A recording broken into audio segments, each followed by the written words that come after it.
Good afternoon, everybody. My name is Jerome Thornton, and I'm going to be your host today on Rebuilding the Community. Today, we're going to be speaking about getting your finances in order for the new year, and we have a great show set out for you.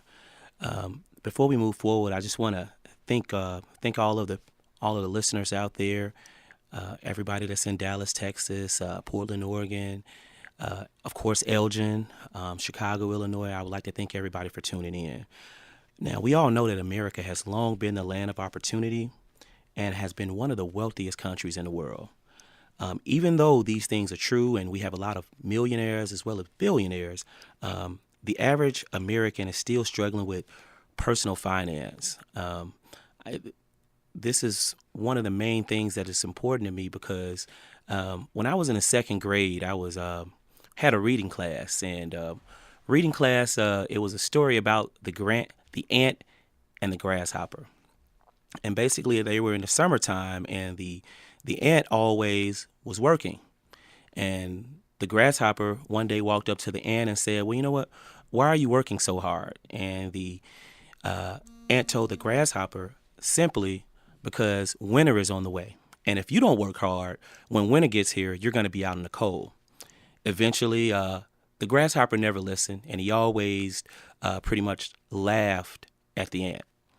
But as sure as they were in the summertime, of course, we all know wintertime had to come along. And guess what? The grasshopper did nothing during the winter, and the ant had a nice home for his family, and they were basically on a solid foundation, and they watched the grasshopper freeze. But at the same time, the ant decided to go ahead and bring the grasshopper in so that it wouldn't die. This brings us to pretty much what's going on in the United States right now. Back in 2007, 2008, we seen this exact same thing even with our own country. When, basically when the stock market fell and the bottom dropped out of everything, of course, pretty much the government had to be the ant, and the billionaire companies were the grasshoppers. And so this is why I wanted to bring this to everybody. But, just to share something with you personally, at one point in time, I was also the grasshopper, and my mom and dad were the ant, and they had to aid me at a very, very difficult time because I wasn't being responsible for my own finances. I was actually, more concerned about, wearing the best of clothes and drinking the best tequila, or having the best time that I could. And eventually, once I was pretty much embarrassed enough to let my parents know what was going on, they stated that, you know what, son, you have to be a lot more responsible, not only for yourself, but also what happens when you have kids. And it really hit home with me. Now, one of the main things that's being discussed everywhere is about hip hop or rap or the quote unquote bling bling culture, and about how everything is, spend for today and, don't worry about tomorrow. This is one of the things that's been discussed most definitely in the African American community, but also in across all media outlets, on basically how lavish the lifestyle is, and how basically poor their spending and living habits are. And basically, with African Americans alone, of course, we've already talked about this on the show about how, the spending is over, $1 trillion almost. And sometimes, and in certain circles, you could brag and boast upon that. But then at the same time, if you're spending that much of money, then exactly where's the money that needs to be put in the bank? If you're making a car note, if you're making, your mortgage or your rent payment, if you're doing everything, paying your insurance and all of these things, you're probably living check to check. Before we want to move forward, I definitely want to, speaking about rap and hip hop, the place that I was at last night, which was the Refuge Lounge at 416 South Clark, downtown Chicago. is one of the best entertainment experiences that anyone is going to have. If you're an active professional or adult that's looking for some great, clean, fun, live music and a great time, I would definitely encourage you all to visit that place as well. So back to pretty much the finance area, what needs to happen for people to get back on track within 2015? I mean, the homes, at first, in regards to real estate, it was reported that we were climbing out of the barrel, so to speak. But the last quarter, house prices or the amount of homes sold, it kind of failed, and consumer confidence kind of dropped a little bit. But that's no problem. We're going to be discussing some different things in regards to savings, credit tips, the home buying process, and also insurance. These four things it's going to take you a long way if you're trying to get your finances in order in 2015, and I'm going to let you know why. First thing is in regards to savings. 76%, according to USA Today, 76% of Americans, not only African Americans, I always say that we're more than a radio show. It's more like a movement. And I try to communicate things from an African American's perspective. But, I'm a research person. I'm a numbers person. I try to combine those two things. And basically what it actually brought out was this is all the way across the board. It was kind of alarming that 76% of Americans are pretty much living from paycheck to paycheck.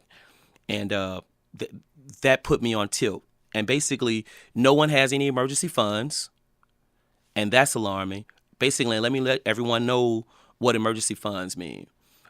Emergency fund pretty much means that if you have in your savings or outside of your savings 6 months of your actual pay saved.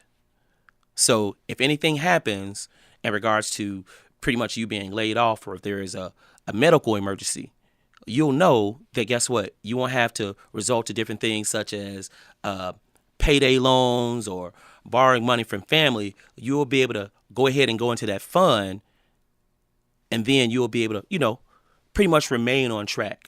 Most Americans don't have that. Also, another thing is in regards to the 6 months of savings, we're going to slow down for a moment and just talk about this. And I know I'm talking to a lot of people who probably live paycheck to Monday. And pretty much what that means is that you get paid on Monday. You get paid on Friday, and then by Monday you're broke, right? And to some people, it sounds logical that you do things such as this, because you have bills to pay and everything such as that.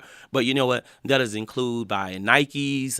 It doesn't include taking a whole family out to Red Lobster and pretty much throwing a barbecue for about 25 people. It doesn't include all of that. So by the time that you add all the extra things in, pretty much by Monday, you're back on the grind trying to work overtime, trying to make up for what you spent from Saturday all the way back up to Monday. So I know some people are out smiling because they do the same thing. But one thing that I always want to always try to look and do is always try to do proper research, as I stated earlier. And in actuality, across the board, for a long time, and even when I seen this, it surprised me. For a long time, it was said that, a lot of African Americans weren't saving money and we weren't doing what we had to do. But according to this research from USA Today, we're almost at this point in time about 40% likely to save more money compared to other people. And also, there's a class breakdown with this as well, because the people that have the less amount of education now, who didn't actually graduate college or only having high school education, even these people are starting to save more. So as a community, what I'm saying is, and the message that I'm trying to get out is that if everybody starts to save and be more responsibility as a person and as a family and as a nation, then it will put us in a better position, there's a different type of swagger. I think there's a different type of swagger that I have. When I get paid, and I know automatically Bank of America is going to get 10% of what I make or what I gross, and then I know that I have money in the bank for if there's something going on. I walk around with a different confidence, like yeah, I'm that guy. And if anything happens, 9 times out of 10, at least it's not real catastrophic, I'll be able to handle it. Now, I wanna thank WRMN for pretty much allowing me this opportunity to actually broadcast Rebuilding the Community. I want everybody, if you could please, even if you're out of state, if you could go to the WRMN page on Facebook. They have some great deals there, a lot of discounts. You could get anything from an oil change all the way up to basically skating lessons or ice skating. I mean, it's amazing. And speaking about that, we're speaking about discounts. You have to know how to ball on a budget. Everybody needs to know how to ball on a budget. Am I right? I think so, because I've been doing it for a long time, and I do it well. That's going to carry me to our next topic. We're going to be speaking about credit. And credit is one of the main things that is something that you pretty much can't escape, just like the IRS. You're going to have it. It's no doubt about it. There's no two ways around it. You could say that you're going off the grid. Nice try. You're still going to have credit. You're still going to have a credit report of some form. And today's economy and today's global economy, basically, everything is dominated by credit. So I'm going to share something again personal with you all in regards to my credit situation and how it tended to get me out of control and how I got it back on track. I had a lot of student loans. I wasn't paying my credit card bills on time, and I just didn't know exactly where I stood. And everybody out here, I want you to be aware that you could always go to the annualcreditreport.com to pull your credit report. It's free of charge. It's free of charge. It's not going to cost you nothing, and you could do that one time a year. And it's going to print out. It's going to give you the opportunity to print out either TransUnion, Equifax, and Experian. It's going to give you an opportunity to print that out so you'll know exactly what's delinquent on your credit, what you need to do to bring these things current. Even if you don't know who these people are, they'll provide you with the phone number. Another thing is there's a very, very big misconception that, if you have a credit card and as long as you're paying your credit card on time, that's going to pretty much improve your credit, which is true. But there's another half of the actual story that you want to consider. And for my listeners right now, all of this information is coming from rebuildingcredit.com. You could actually go visit the actual website. It's also posted on my event page as well. It's a great resource for you all to take advantage of, and it's going to meet your credit needs in any situation. But back to what I was saying, one of the main things is if you have a credit card, say for instance for $300, it's going to and you actually run up $150 worth of credit every month. And then, let's just say, for instance, you come back and you pay the $150 off. What you're doing is whenever you run up half, you want to always use a third. So if you have $300, a $300 limit, you want to use a third of that and then pay that third off every month. And that's what's going to boost your score up. At this point in time, we're going to go ahead and go to an actual, break. We have some great offers as well on the break if you all would like to tune in, and stay tuned in with that. And thanks again for Rebuilding the Community.